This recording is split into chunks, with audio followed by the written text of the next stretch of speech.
Hello guys, welcome back to this channel. On today's tutorial, I'm gonna show you how to change the photo size in CapCut.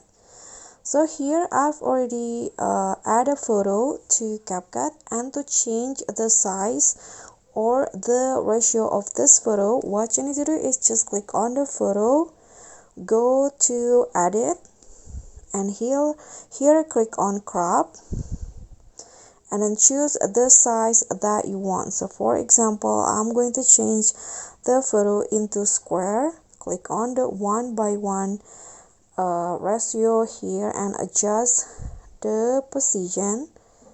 Okay, I'm going to go with this. Click on a check icon, and you can see there is now a space in the background, and to get rid of it you need to also change the format by clicking on the ratio and choose the same format 1:1. Click on a check icon, and that's it. Okay, so that's all from me. Thank you so much for watching. Please don't forget to subscribe, click on a thanks, like, leave a comment, and I'll see you all on the next tutorial. Bye.